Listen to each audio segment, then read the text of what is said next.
Hey folks, welcome to Maverick Gun Works. Today I'm going to do a comparison of the Ruger 1022 rifle, which was introduced in 1964, and this is made in the USA. All right, this gun's been around for over 50 years, guys. It's one of the better choices for plinking and even for competition for small arms fire. You can see we have an empty chamber. There's nothing in the chamber, nothing. The magazine's actually missing in this one right now. All right, and in this situation, a rifle designed like this, it's preferable to use a bore snake type device for cleaning, where you would run your bore snake in through the chamber end, always pulling the dirt from the chamber out the end of the barrel. And because you have such a confined space, bore snake just makes much more sense to use for cleaning in this situation, where you would in the bore snake you would have a solvent on the front of the rope, then you would have your brush to help clean the debris, and you follow that up with a solvent on the very tip. You'll have a clean section and then solvent on the tip of the rope. So with 1-2 pull-throughs, you've got a clean barrel. Outside of cleaning the barrel, you've got to consider the fact that you're going to have debris, gunpowder, carbon buildup inside the receiver. And for that cleaning, we can always wipe it off here with some solvent and come back with your dry patches and oil as usual. However, if you want to do a deeper cleaning on this one, it's not very difficult to do. We're still going to take it off real quick and show you. There's only one screw on the bottom of the stock here. We'll take this screw loose and pop out the receiver out of the stock. Okay, we'll lay the stock aside. And to clean this, I want to say a deep cleaning on it. The only thing you really have to do is remove this screw. I mean, that's not even a screw, this is a plunger, or a pin rather. So a pin here, and then the trigger group will come out of the receiver. At that point, you will be able to remove your bolt and the bolt action rod here. This rod is spring loaded, so once you pull your bolt out, you will have, this is a capture spring, so you're not going to lose the spring, don't worry about that. Okay. You'll be able to take everything out of the receiver, clean it up much better, and then lube it and put it back together. And same thing, you put your bolt back in with your spring and your lever rod under the bolt, put your trigger root back in, and 2 pins, you're ready to go.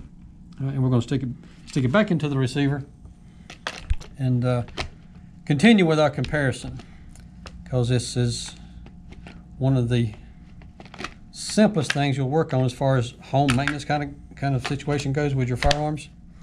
Snaps right back into place. We're going to snug our screw back down. And for the purpose of our next demonstration, we'll do a trigger pull test. This is a brand new gun right off the shelf.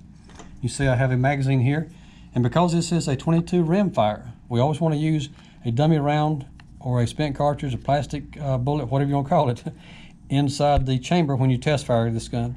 Simply because within your rim fire cartridge, the firing pin is going to strike the face of the chamber if you do not put a dummy round in it, because it's meant to strike the outer edge of the rim of the cartridge to make it ignite.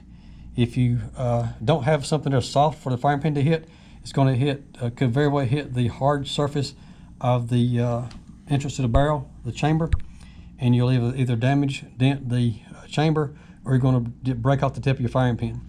So in that case, we always slip in our dummy round here, and we'll release our bolt. We have a dummy round loaded in the chamber. Now we'll take our safety off. So we have safety in the fire position. All right. Now we're going to grab our trusty trigger pull tester. All right. We'll hook her up here and see what we have right out of the box. Well, did I get it right?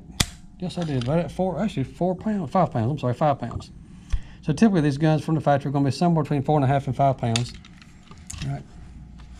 And that one ends up being right at 5 pounds. And we're done with our dummy round. All right. Now, let's get back to the comparison of old versus new.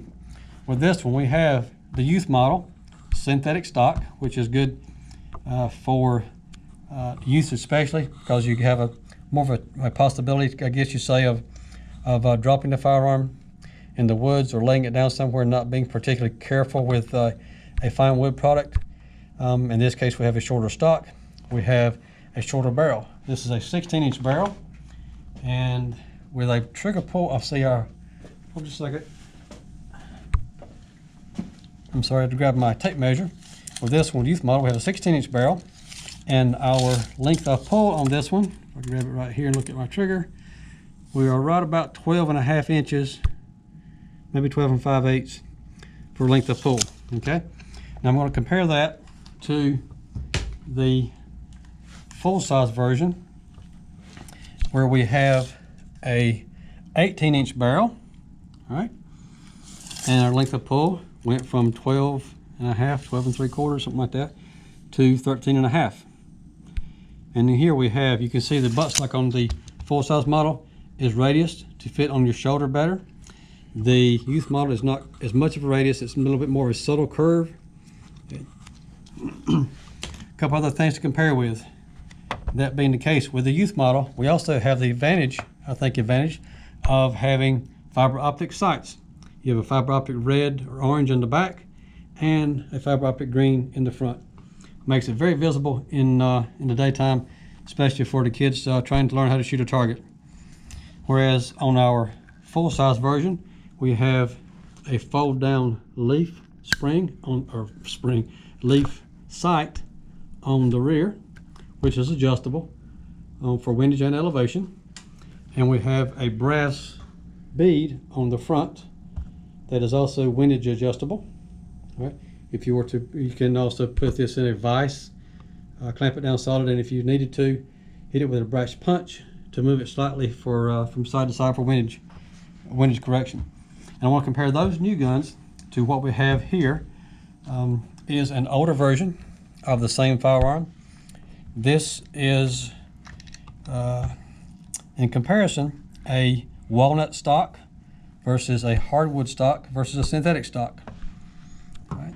And then here with the older version, if you just a couple of quick things I've noticed right away.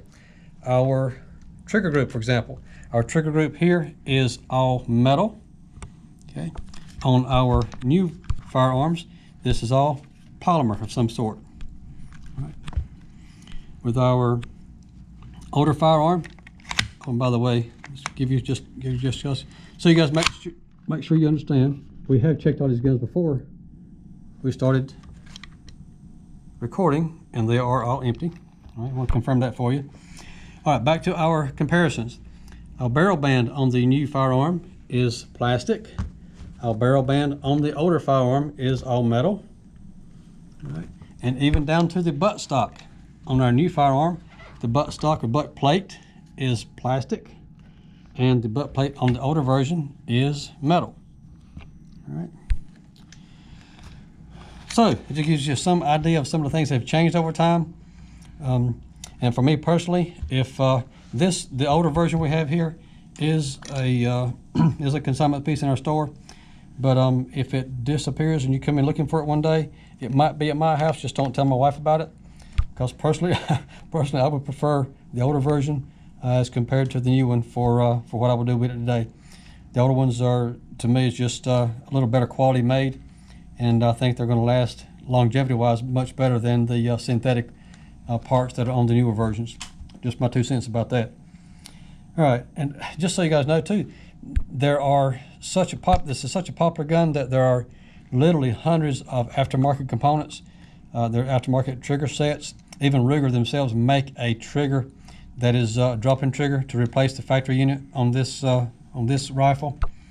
There's all kinds of different companies that make aftermarket components that will make it a little more user-friendly.